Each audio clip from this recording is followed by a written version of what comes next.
the opportunity, which is two teams settling one spot, one assured spot at least, in the NCAA tournament. With that, our opening face-off gets this much-anticipated Southern Conference Championship final than Griner has coming into this contest today. Now, he can't add to that total, Phil, but he will add to his overall total here in 2022, and more importantly, he gives his team. Just turned it to 35 on the year with his work in the semis and now in the championship, alongside the 39 goals for Lanchberry. And can they grab further momentum with the face-off win here as these two teams go at it once more? Put Jacksonville on the board. A lot of credit to Waldbaum too, Jason, on the great feed.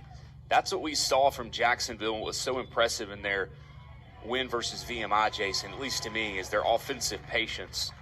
And that's what makes both the County, and he has captured the attention of the country with what he's done with his Dolphins. Coach of the Year, he had the Freshman of the Year in Trary, who's already made his mark in this contest, and the Defensive Player of the Year, Colin Hinton, who we have heard from as well. The physical nature of his play, if nothing else, has been on display so far in this one, as they nearly swept the superlatives. Only Asher Knowlting of the host school High Point getting one of those honors. Winston, a great story, Jason. One of the assistant captains on this team, a guy who lost his dad recently, wears that necklace with his father's picture on it to make sure his dad's always close to him. A little bit quiet on Thursday, but comes up in a big way here. You know, he's smiling down. In a moment like this, certainly proud of what Jeremy Winston has accomplished again. Year program that he was able to lead to the NCAA tournament, the first time that's ever happened. And that was a team that lost their first 5 games of the season, yet still made the tournament. And just what he's done in his time in the Southern Conference is really, really outstanding. Here every year, every edition that has existed of the Southern Conference tournament, with the curtain about to fall on the brief history and the memorable history of this league. He spent some time as an assistant at Dartmouth, at St. John's, at Loyola, before taking over. A lot of good opportunities here. +9 advantage for them. You think about the work that has been done across the course of the season for Richmond. Jacob Griffin, the national landscape of this contest, of this sport. We talked to, just kind of referenced Jacksonville's season a little earlier. For those who maybe haven't followed it as closely until it has come down to crunch time here, this is a Jacksonville team that defeated Duke on the road 14-12 at the, and you know, with the face-off effectiveness of Jacksonville, that so often they can put together those runs. This is a team that on more than one occasion in recent memory has scored up over 20 goals.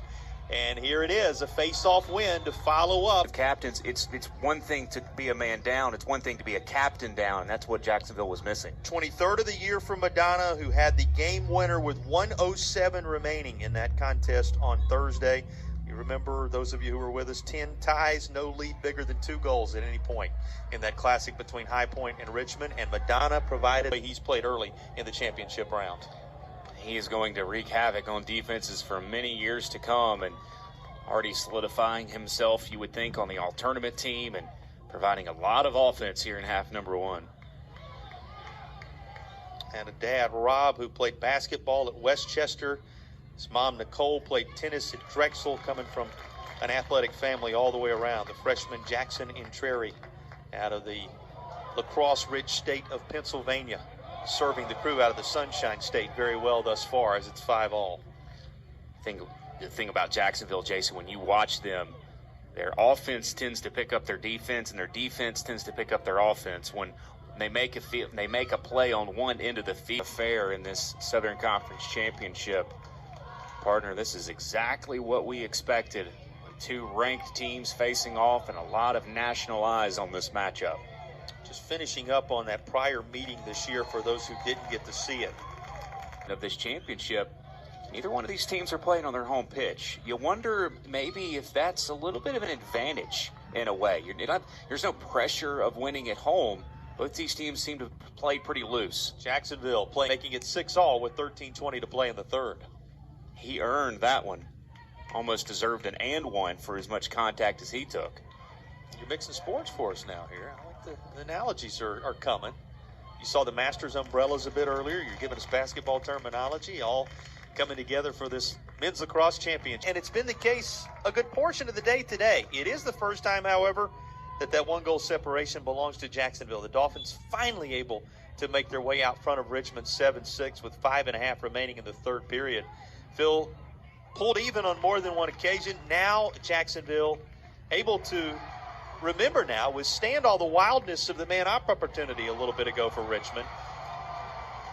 Turn away what was that potential 7th goal and then snatch the 7th goal of their own. Gets the equalizer here with just a few seconds left in the third quarter.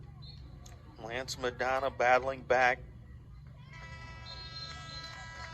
The sophomore midfielder having put 25 in the country in terms of RPI as well, and a couple of teams that have entertained us today to the tune of 14 goals split evenly between them. And we're ready for the fourth quarter face-off. Feel some of the numbers heading into this fourth period that you may want to tuck away in the back of your mind. 37-19, the shots differential in favor of Richmond, 17 on goal to 13 on goal for JU. 9 face-off wins for Jacksonville. Looked like it was going to be 10 there. And for the Dolphins, as they pick up the ground ball at will, 10 of those to 7 for Richmond to this point. Those some of the. How about Intreri, looking like a veteran out there? Corpora, who Phil is referencing, had those 4 goals, if you missed it when I talked about it earlier. In 32nd of the year for Frank Kenny. And in talking big picture, as the face-off here is going to be scooped up by Jacksonville in the end. In this latest release, it's Dayton, who was able to put the Spiders out front as he secures his first of the day, and Cooper Dayton's 9th of the season. With his efforts down the stretch here, has secured a 10-8 lead for Richmond and possession for Richmond. How about the momentum carrying over into the face-off there, Phil? It's big. Hey, Richmond, as we said, held down in that third quarter, but really come alive with some good balance. That's what they do. Whether it's weekend of contests in the SOCON, and on this day, having won 13 of the 21, but this one picked up by Richmond. A Spiders crew looking